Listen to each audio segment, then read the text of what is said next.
Hi friends, ఈరోజు మనం down filtration theory అనే దానికోసం తెలుసుకుందాం. అసలు ఈ డౌన్ ఫిల్ట్రేషన్ థియరీ అంటే ఏంటి? ఇది ఆధునిక భారతదేశ చరిత్రలో ఒకే సంస్కరణ. ఎవరు ప్రవేశపెట్టారు? లార్డ్ మెకాలే అనే అతను ఈ పద్ధతిని, ఈ సిద్ధాంతాన్ని ప్రవేశపెట్టారు. అసలు డౌన్ ఫిల్ట్రేషన్ థియరీ అంటే ఏంటి? దీన్ని తెలుగులో అధోముఖ శ్రవణ సిద్ధాంతం అని కూడా అంటారు.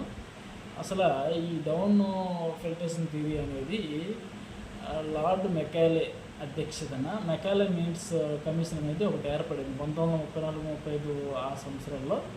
ఒక కమిషన్ ఏర్పడి ఆయన సూచనల మేరకు భారతదేశంలో ఆంగ్ల విద్యని ఉన్నత విద్యా వ్యవస్థలో ప్రవేశపెట్టారనమాట.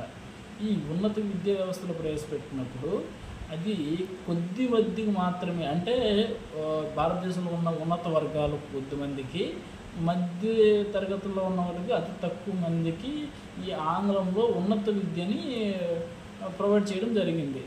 అయితే ఇది అట్టడుగు వర్గాలకి ఈ విద్యని ప్రొవైడ్ చేయలేదు. అయితే ఆయన ఏమన్నాడంటే, ఈ సిద్ధాంతం ప్రకారంగా, ఈ అధోముఖ శ్రవణ సిద్ధాంతం ప్రకారంగా ఏవైతే ఈ ఉన్నత వర్గాలకి, మధ్య తరగతులకి ఈ విద్యనైతే మేము అందిస్తున్నామో ఆ విద్యని అట్టడుగుల వర్గాల వరకు మీరు చేర్చాలి, మీరు సమకూర్చాలని చెప్పే సిద్ధాంతమే ఈ డౌన్ ఫిల్ట్రేషన్ థియరీ. దీన్ని తెలుగులో కూడా అధోముఖ శ్రవణ సిద్ధాంతం అని అంటారు. ఇది చాలా ఇంపార్టెంట్.